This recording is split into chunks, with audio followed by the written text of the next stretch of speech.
Back to you on the TribLive High School Sports Network. Mitch Montani, Kyle Dawson with you. Trinity against Montour, a matchup in Class 5A Section 3. As we move to the top of inning number 3, it's the Montour Spartans. The second time through the order, sending the 2, 3, and 4 hitters up against Forest Havanas.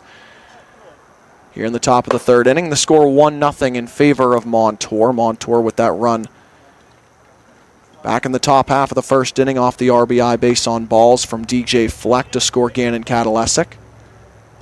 Since then, they've defended the lead. 5 hits for Montour. Have only scraped across 1 run against Forest Havanas so far. Havanas getting out of pretty big jams the first 2 innings of this game. Dylan Dyke steps up, and he swings and chops the ball softly to the right side. Pitcher off the mound. That's Forest Havanas. He'll shovel it underhand on to Parrish, the first baseman, to record out number 1. A 1-3 put out, 1 pitch, 1 out to retire Dylan Dykes here in the third. Brings up Chance Saxo. Saxo with an infield single his first time up, a ball that blooped between the mound and the second base position. Soft ground ball off the glove of Forest Havanas and toward the second baseman Phillips. He tries to recover and throw on to first, and he does. An odd 1-4-3 put out for out number 2. So a pair of pitches and a pair of outs for Forest Havanas in the third. The old conventional 1-4-3 put out. And it's good reaction. It's it's a good play by the second baseman, an underrated play that I think most people overlook when there's a deflection off the pitcher on a ball toward the middle. Not only have to change your momentum and where you're going as the second baseman, but recover in time to make a good throw and get the out. Good job. So the inning rolling quite well for Forest Havanas, unlike the first 2 where he had to get out of trouble. 2 up and 2 down, swing and a miss by Logan Persinger after he took a ball to start his second at-bat. 1-1 now the count, bases empty, 2 outs. 1-0 the score in favor of Montour, top of the third inning. And he takes a strike, does Persinger. He struck out looking his first time up against Forest Havanas. Was a big part in Havanas getting off the hook back in the first inning. Breaking ball in the dirt outside, 2-2 now to Persinger. Trinity a 3-2 team in section play. Montour just opposite that record, 2-3. Here's the pitch. 2-2 is fouled back. This is an underrated at-bat by Persinger, too. Thus far, has seen 5 pitches, including fouling off that 2-strike pitch. It's so important after 2 pitches, 2 outs to work an extended at-bat, especially with the weather starting to heat up.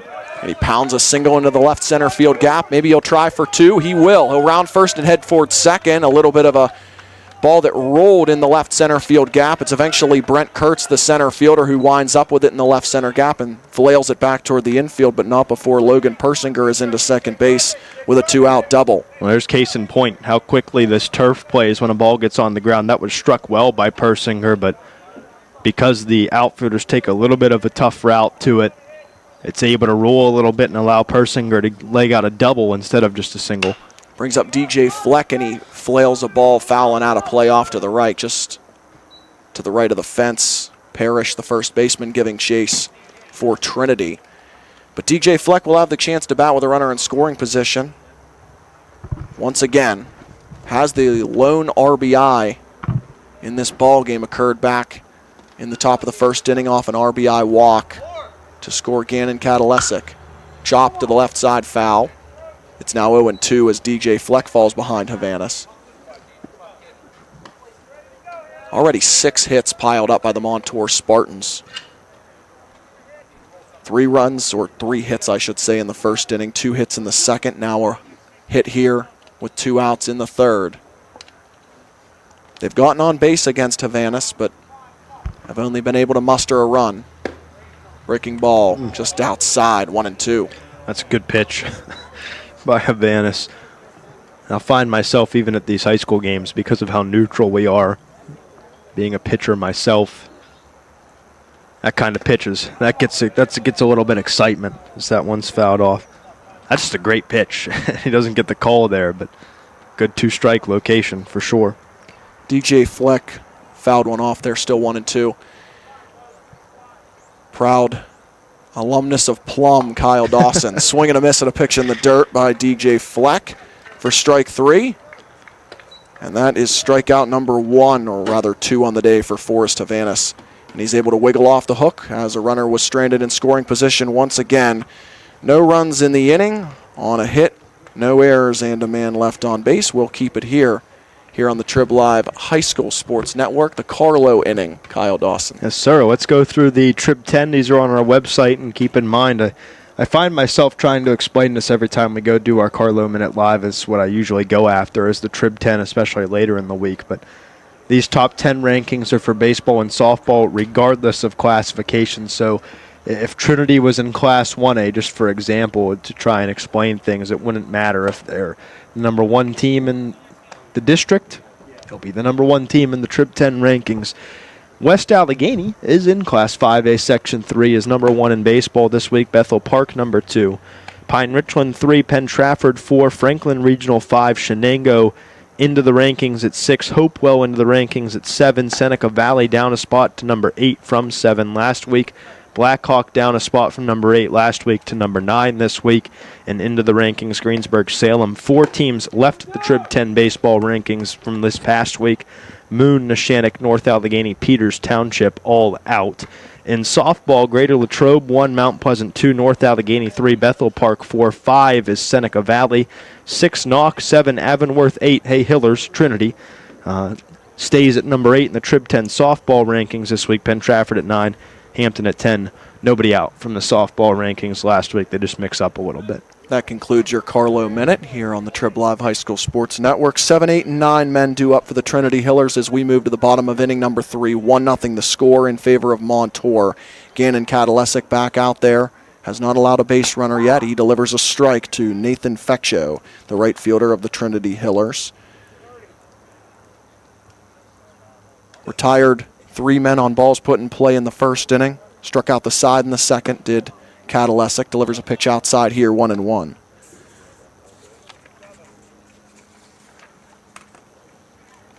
Pair of teams in Class 5A, Section 2. That wasn't the case last year. Rather, they're in Section 3 this year. Last year, they were in Section 2. Showing bunt is Feccio. Fouls it straight back to the screen. It's now 1-2. So they're in 5A Section 3 now. Last year they were in 5A Section 2, as Kyle mentioned earlier, and they split the 2-game regular season series. Trinity winning at home on April 12th of last year over Montour 11-5, and then Montour winning its game at home as a pitch is delivered high here 2-2. Montour winning its game at home over Trinity 3-0. That was much later in the season on May 7th. So each team 1-1 against the other last year. Swing and a miss by Nathan Feccio, and Gannon Kadalesic has struck out 4 consecutive batters. 3 of which coming on the swinging variety. There's 1 out in the bottom of the 3rd inning. It brings up Michael Parrish, the first baseman for Trinity, and number 8 hitter. 7 up and 7 down so far for Gannon Kadalesic. The lefty has looked spectacular. His team sports a 1-0 lead. Pitch inside and low, ball 1. The season prior, 2017, obviously that being the first year of the 6 classification format, the 2 teams still sharing that second section in Class 5A. 1-0, and it's determined that Michael Parrish did offer on the bunt attempt for strike 1. 1 ball and 1 strike now on the first baseman for Trinity. And in 2017, Montour dominated Trinity in the season series, 2 games played, winning the first game at home 10-0 and the second game on the road 4-0, outside 2-1. These 2 teams have been playing each other consistently, whether it be section play or non-section play, since 2011. Low and in 3-1 now, Michael Parrish working a pretty good at bat against Montour's Gannon Kadalesic. We'll see what he does in the 3-1 pitch. Low and inside, ball 4, and Michael Parrish becomes the first base runner for the Trinity Hillers, drawing a 1-out walk. It was the first 3-ball count of the day for Kadalesic, and tried to come over the inside third, inside half maybe with the fastball, just pulled it a little bit to the glove side. 5-pitch walk to Parrish. So Parrish is aboard. Standing over at first base for the 9-hitter Nicholas Phillips with 1 out. A little bit inside and low to Phillips, ball 1. As Kadalesic having a little bit of trouble here with the bottom of the order for Trinity. Now with 1 on and 1 out. Kadalesic and his Montour Ball Club defending a 1-0 lead.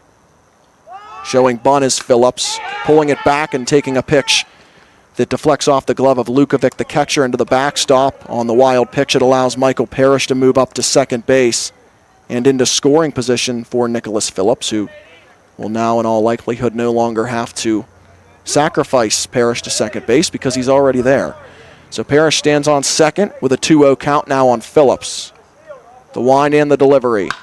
Fouled off on the soft line drive to the right of the first base bag. Foul, 2-1. These two teams were not in the same section in 2014 and 2013. Both were in AAA back in the 4 classification format. Trinity in Section 3, Montour in Section 1. Up and in, 3-1, another 3-ball count. Nicholas Phillips draws the 3-1 count with Parrish out there on second base and 1 out for the Hillers in the bottom of the third. Since the 2011 season, Montour has an 11-3 record against Trinity. Strike is called on the inside corner and the count rolls full. Interestingly enough, out of those 11 wins for Montour over the Hillers, 6 of which have been shutouts. So Montour with a lot of success over Trinity in recent years. 3-2, swing and a miss. Nicholas Phillips down on hacks as Gannon Kadalesic recovers from the 3-1 count. Strikes out the 5th batter of the game, and we move back to the top of the order now with 2 outs and a man on second for A.D. Nelson, who grounded out to second base his first time up. Stands in against Kadalesic. The wind and the pitch. Breaking ball finds the zone. Strike 1. Michael Parrish walked after a strikeout of Nathan Feccio against Kadalesic, the first and only base runner so far against the left-hander. Swing and a miss at a good breaking ball. 0-2 now on A.D. Nelson. That's got tight spin and good late break to it for Kadalesic. He buckled Nelson with that first breaking ball and then got the swing and a miss there. A little bit tighter movement on that one. And in a great spot, too. Here comes the 0-2. A breaking ball floats outside. 1-2 now. He tried to go to the changeup there. A little bit of vertical break on it, but pulled it a little bit arm side. Checks the runner back at second. Once again, now comes home. Swing and a miss. He struck him out. That's the 6th strikeout for Gannon Kadalesic, and around the walk, he strikes out the side. We will now move to the 4th. In the 3rd for the Trinity Hillers. No runs, no hits, no errors. A man left on base in Michael Parrish due to the walk, and we'll move to the 4th with the score. Still, Montour 1, Trinity 0. You're listening to WPIAL Baseball 2019 on the TribLive High School Sports Network.